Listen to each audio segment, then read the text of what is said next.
Buenas noches, profesor. Nuestro grupo es el grupo 10. Vamos a presentar el proceso de elaboración de conservas de durazno. Mi nombre es María Fernanda Cepeda. Vamos a hablar sobre la descripción del proceso. El primer paso es la recepción de los duraznos, donde se tienen que pesar y etiquetar los duraznos. El segundo proceso es evaluar el tamaño de los duraznos, ya que se necesita un tamaño mínimo y un tamaño máximo. En el paso de procesar el durazno, se tienen que pelar, se tienen que lavar, se tiene que deshuesar y evitar que se pierda mucha pulpa. En el paso de evaluar el grado Brix, se tiene que evaluar la cantidad de azúcar que contiene el almíbar. Luego se procede a llenar las latas, los duraznos y el almíbar. Luego se evalúa el peso de las latas para saber si cumple o no con lo especificado. Se tiene que evaluar que las latas no tengan abolladuras. Y por último, se cuenta cuántos defectos tiene cada lata. Buenas noches, mi nombre es Claudia Delgado y ahora vamos a pasar a ver el control estadístico de procesos. Antes de esto, es muy importante definir las variables de salida a controlar en el proceso de elaboración de conservas de durazno. Para esto tenemos tanto variables como atributos.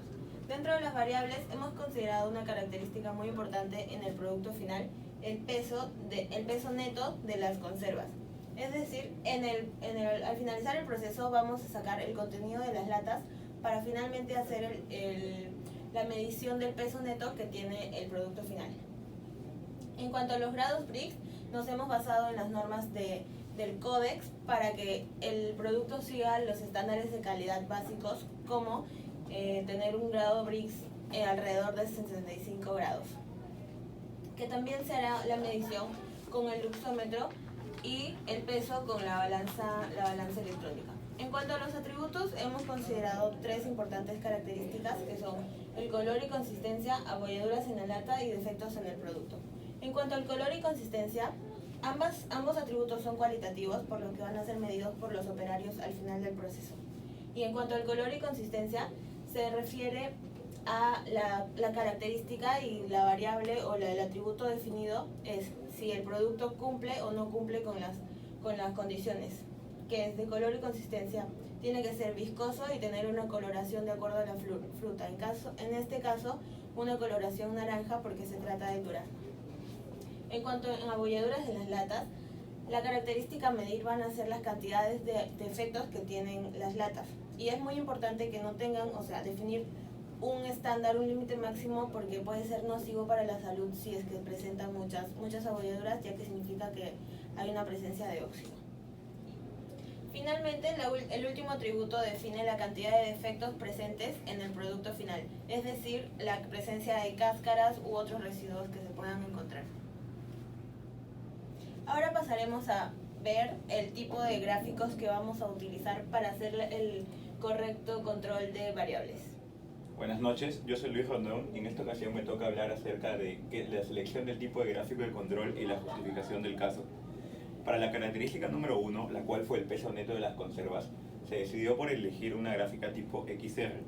A partir de notar que nuestro número de subgrupos se encontraba entre 25 y 30, y asimismo se realizó la prueba de normalidad, la cual nos indicó un índice de p-value mayor a 0.05.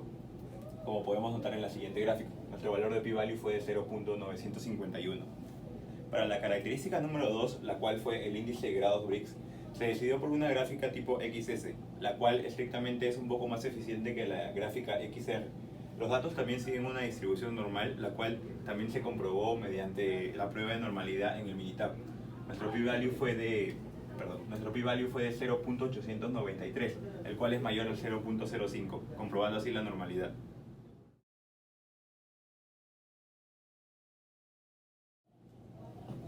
Existen características que no se pueden analizar con valores numéricos. Es mejor determinar la disconformidad o conformidad de estas mediante una inspección visual. Una de estas es la característica 3, la de color y consistencia, para lo cual hemos determinado usar una gráfica tipo P, a partir de que se asume una distribución binomial y de que el tamaño de muestra es variable. Para la característica número 4, la de abolladuras en latas, estas disconformidades son analizadas de manera visual. A partir de este análisis se determina si son disconformes o conformes. En la característica se decidió usar el gráfico de tipo C, a partir de que nuestro tamaño de muestra era constante de número 24. Asimismo, en el Minitab se comprobó que los datos siguen una distribución de Poisson. Para nuestra característica 5, la de defectos en el producto final, se decidió analizar las disconformidades por unidad a partir de que el tamaño de muestra no era constante.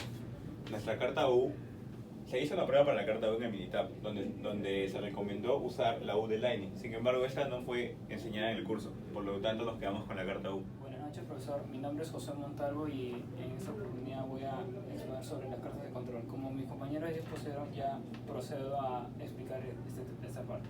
En esta parte muestro la gráfica X/R sobre la característica peso neto de la conserva. Como se puede ver, el proceso está bajo control estadístico porque no se encuentra en ningún punto fuera de control. Sin embargo, tendría que hacerse un poco de seguimiento a esta variable, ya que se encuentran algunas tendencias y pues podría encontrarse algunas tendencias y en algunos comportamientos como se muestra acá en la gráfica R y en la gráfica X acá en estas muestras. En cuanto a la segunda gráfica control X/S respecto a los grados VIX, se encuentra que también está bajo control estadístico. Sin embargo, se tiene que también hacer un poco de seguimiento porque se pueden encontrar pequeñas tendencias, subidas, algunas bajadas. Sin embargo, ahí también se presenta un poco de letalidad en los datos. Con respecto a la gráfica P de productos defectuosos, también se encuentra bajo control estadístico, pero también se debería hacer un seguimiento porque se puede encontrar una constancia en la proporción de defectos. Y como mi compañero ya dijo anteriormente, la muestra no es constante. Con respecto a la gráfica C de la cantidad de defectos de tipo 2, en este caso hablamos de las abolladuras en las latas, se puede encontrar que también se encuentra bajo control estadístico. Sin embargo, se encuentra una subida repentina y bajada, subidas repentinas y bajadas que también se debería de controlar para que pueda mejorar el proceso. Y sobre la última gráfica MU de cantidades de defectos tipo 4, defectos en el producto final, también se observa que se encuentra bajo control estadístico. Sin embargo, también se debería hacer un pequeño análisis en algunos puntos, ya que se encuentra una subida, otra subida, bajada, y debería observarse a qué se debe esa posible subida o bajada. Y como mi compañero mencionó, se encuentran límites de control variables, debido a que es un tamaño de muestra variable y una gráfica que sigue una distribución por Poisson. Procedemos con la capacidad de proceso. Vamos a analizar primero el peso neto de la conserva. Primero, ya se dijo anteriormente que cumple con una distribución normal. Segundo, el proceso ya está bajo control estadístico. Y tercero, que no es tan importante, pero sí un poco, que la media está dentro de los límites de especificación que también cumple. Ahora analizamos el CP, que es 3.51, y el CPK, que es 1.86. En este caso se observan que ambos son mayores que 1.33. Significa que el proceso es muy capaz y que cumple con las especificaciones del producto y los posibles proveedores quisieran elegir nuestro producto. Respecto a los grados VIX, la segunda variable también cumple, que tiene una distribución normal y el proceso está bajo control estadístico bajo la curva S, que ya se mencionó antes. Y la media está dentro de los límites de especificación, que eso es positivo. Ahora, analizando el CP, que es mayor a 1.33, el proceso es capaz. Sin embargo, el CPK es 1.33, pero es igual. Supuestamente tendríamos que mejorar el proceso verificando esta variable para que el proceso sea muy capaz. Pero también también podría ser muy bueno para que los proveedores puedan elegir nuestro producto en base a esta característica y cumple las especificaciones.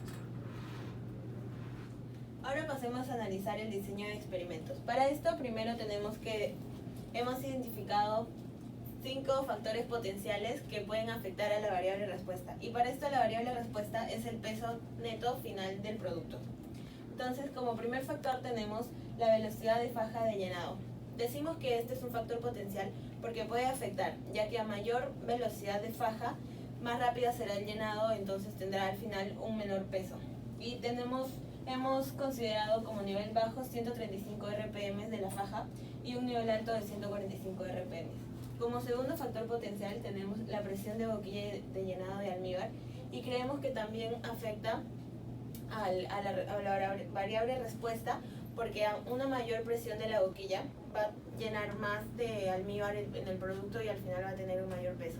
y creemos que es un factor que se puede controlar variando las especificaciones de la máquina de la boquilla. Y el nivel bajo es de 14.6 psi y el nivel alto de 17.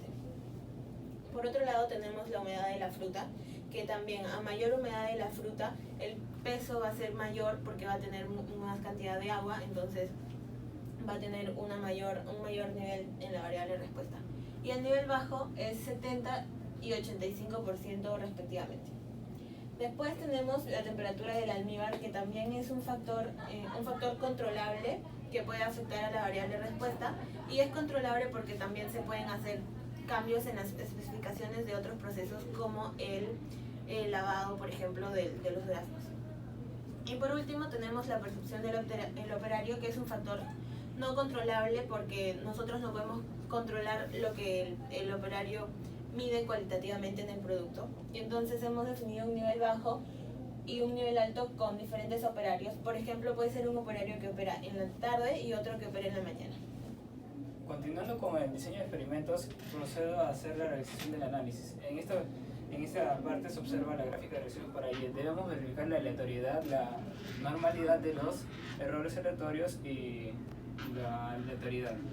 Aquí podemos observar la gráfica de probabilidad normal, que según nos muestra el p-value es de 0.938, que es mayor a 0.05, por lo que se observa la normalidad. Otra forma es mostrar un histograma, que aquí forma la curva de campana y que muestra la normalidad de los datos.